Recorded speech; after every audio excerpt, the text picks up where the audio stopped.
আসসালামু আলাইকুম। The Islamic mindset today চ্যানেলে আপনাদের স্বাগতম। আবারও আমি চলে এসেছি আপনাদের মাঝে ভিন্ন একটা টপিক নিয়ে, যে টপিকটার নাম হলো বেপরদা মেয়ের গল্প।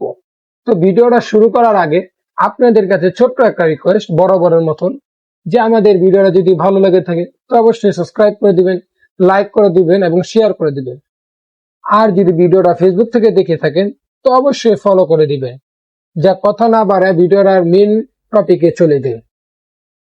আলহামদুলিল্লাহ, আল্লাহ তালা আমাদেরকে মানুষ হিসাবে তৈরি করছেন। আল্লাহ তালা নারীদেরকে সম্মান দান করছেন। যেমন আল্লাহ তালা দুনিয়াতে তিনটা জিনিস পর্দা রাখতে বলছেন। এক হলো কাবা শরীফ, দ্বিতীয় আল কোরআন, তৃতীয় নারী।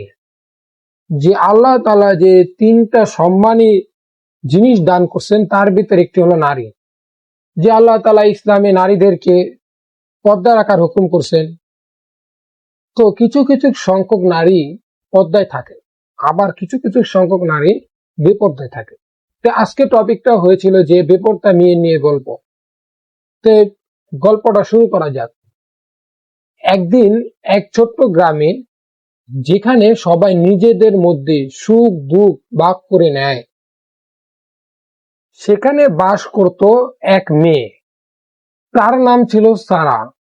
সারা ছিল খুবই মিষ্টি ও মায়াবী, কিন্তু একটা জিনিসে সে ছিল ব্যতিক্রম। সে পর্দা ঠিক মতন করতো না।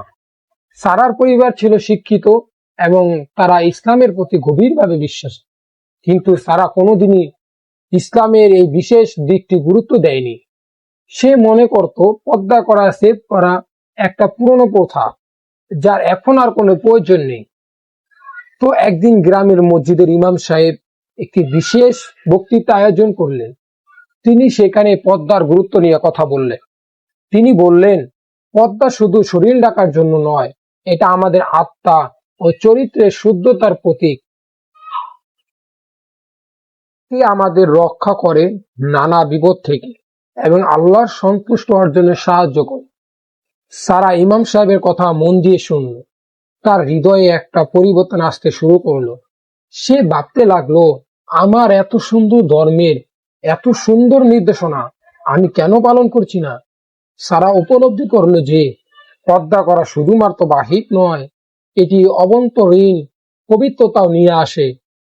পরের দিন থেকে সারা সিদ্ধান্ত নিল সে পর্দা করবে। সে নিজের মধ্যে এক নতুন আত্মবিশ্বাস ও শান্তি অনুভব করলো। গ্রামের লোকজন সারাকে দেখে অবাক হলো, কিন্তু তারা সারার প্রতি স্বাগতম জানালো। এই গল্পটি আমাদের শেখায় যে ইসলামের প্রতিটি নির্দেশনা আমাদের জীবনে শান্তি ও সাফল্য আনতে পারে। পর্দা কেবল একটি অভ্যাস নয়।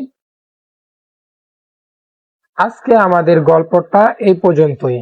যদি আমাদের ভিডিওটা ভালো লেগে থাকে তো অবশ্যই শেয়ার করে দিন।